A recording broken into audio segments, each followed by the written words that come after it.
Hello. So today I'm going to talk about the environmental factors influence growth in Saccharina latissima, the sugar kelp. So I am Natalie Summers. I am a researcher at NTNU, and I've been working with Glaucia. And this is some other results from some of the same monitoring in Frøya. So first of all, about the seaweed industry has been really growing worldwide and is with 56 countries engaged now in cultivation of macroalgae. And in Norway, it's really growing, where in 2022, over 500 licenses were given away in Norway for macroalgae cultivation. The most common cultivated species is sugar kelp, Saccharina latissima, which is what we are focusing on today. So kelp cultivation has many challenges. Glaucia talked about some biofouling. There's also a need of automation, also expanding Western markets, but also there is a big need for understanding some basic biological processes involved in kelp growth. And this is where we biologists can come and help understand some of these processes. So the aim of the study was to assess how environmental factors influence cultivated sugar kelp, looking at growth, physiological health, pigment concentration, and nutrient content, while also looking at how the environmental factors, such as nitrates, water temperature, wind, all come into affecting these factors. Why sugar kelp? It is a very adaptable species of kelp, which grows in optimal temperatures of 10 to 15 degrees Celsius. So it's a very good species for cultivating in Norway. It's also fast growing. Usually the limiting factor to growth is nitrogen, but it also has a capability of storing nutrients in winter and early spring so that it grows quite fast come to spring. So it's actually a very good species for seaweed cultivation. The cultivation site, as said by Glaucia, is in Frøya on the coast of Norway. And this area is a very dynamic area in terms of winds and currents. And this then makes it a very productive area for fisheries, but also a very ideal place to put in aquaculture, as we can see with all the salmon aquaculture and now the macroalgae seaweed aquaculture growing industry there. Our sampling took place over 3 years between February and June, so 2022, 2023, and 2024. And we looked at mostly the specimens that have been deployed in November, October. So they're deployed when they're very small on these lines over winter, and then so that they can grow in the spring. And when we look at the environmental factors in Frøya, we first look at wind. As I said before, it's a very dynamic system where we get very strong winds around February, March, averaging 14 meters per second, but getting up to 24 meters per second. This means that our water column gets very mixed by this. However, we also see after a calm period, after a calm period here in sort of May, relatively calm, we get some storms. Some notable ones have been in May, June 2022, 2023, and late July 2024.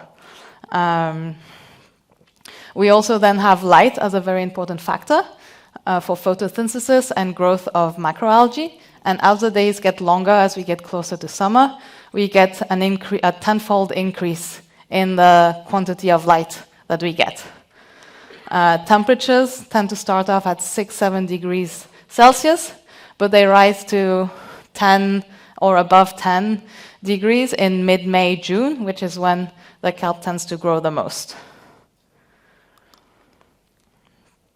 When we look at the water column, we can see kind of a similar thing, wherein the winter months in blue and light green, we have a very mixed water column, indicated by like low chlorophyll, very low turbidity.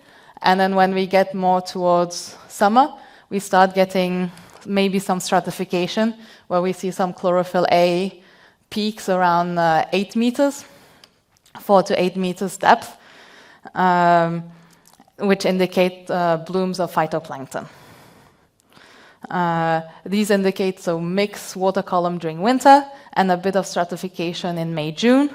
But sometimes, which we see in 2024 and some of the time in 2023, when we get the storms in the summer storms in May, June, we get a possible remixing of the water column. What does that mean when we look at a time series? We see phytoplankton blooms April, May, but can be variable between years. And we see that the turbidity, different peaks of turbidity tend to follow some of the wind and weather conditions. So then we looked at the water parameters, looking at nutrients, phosphate, nitrate, and ammonium. And what we see is in winter, when we have this mixing of water column, we have high nutrients, and then it slowly goes down in relation to the peak of phytoplankton bloom, which competes for especially nitrates with the kelp. And we do see sometimes some recovery around June, around those periods of summer storms. How does this affect sugar kelp? Well, first of all, we see that as we get more light, as we go through the season, the lamina of the kelp does grow longer. However, as we go through from winter, spring to summer, we also start seeing a decline in photosynthetic health, especially of the old tissue. So we start seeing that a differentiation between the new growth throughout the year stays at high health level, but the older tissue sort of starts to decline with minor recoveries in June. So this shows that the effect of the mixed water column, these summer storms, can have some recovery effect.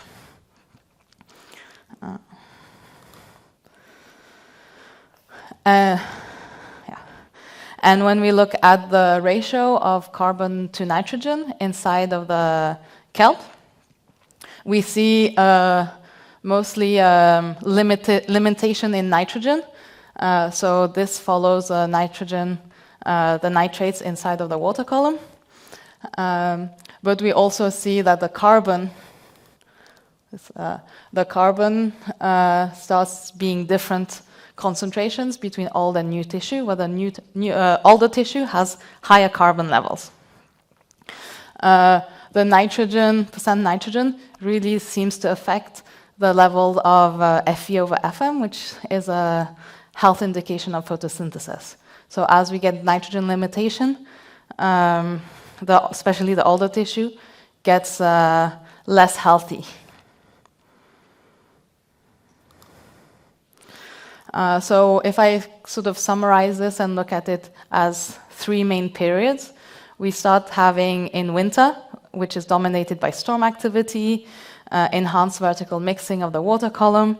We see an increase in nutrient availability in the water, and then this kind of helps initiate this early season growth that we see in the kelp. The kelp can uptake the nitrogen during this period, and it has a very healthy photosynthetic apparatus. This then leads to a sort of growth spurt in early spring, in March, April, with laminar growth and differentiation between the new and the old tissue, which we see in the carbon content. We also see in the pigment concentration and in the photosynthetic health. These differentiation is partly linked to the nitrogen limitation due to the phytoplankton blooms. And then we get to summer in May, June, where we have full nutrient limitation, which is associated with the decline in photosynthetic efficiency. and decline in health, which leads to biofouling, which Glaucia mentioned in the previous presentation. We get some erosion of the thallus of the lamina due to the summer storms, but these storms also have an effect on the kelp physiology with a slight recovery during the summer storms to improve nutrient availability and photosynthetic recovery. So in conclusion, to sort of better understand the factors affecting growth and health, this will help us and help the aquaculture industry sort of fine-tune the optimal timing to cultivate the seaweed. While at the same time it increases our knowledge about like fundamental biological principles, biological information about kelp biology and growth. So I would like to thank Glaucia Fragoso, who's been the principal investigator for this project, and also some of her collaborators, Geir Johnson, Martin Ludvigsen, Anna Duncan, and then she had a bunch of some master students that helped with collection of data over the last 3 years. Thank you.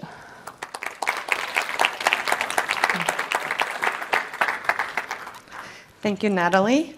I think we have time for at least one question from the audience, if there's any.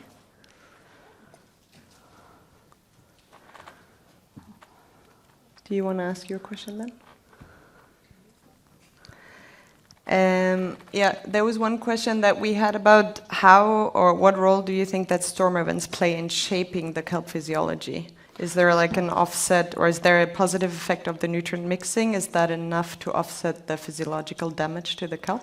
Yeah, so it seems that the storms, especially the summer storms, because between the winter storms and the summer storms, there's some calm time, which creates this stratification, phytoplankton bloom, and it creates this layer of low nutrients. When you get those summer storms, we get remixing, which can bring some nutrients up again, and this seems to have a direct impact on the physiological health of the kelp. We see it in the pigment composition, we see it in the photosynthetic health, and we see it in the carbon-nitrogen. So yeah, I think storms are directly, especially those summer storms, are really important to keep track of. Thank you so much. Thank you.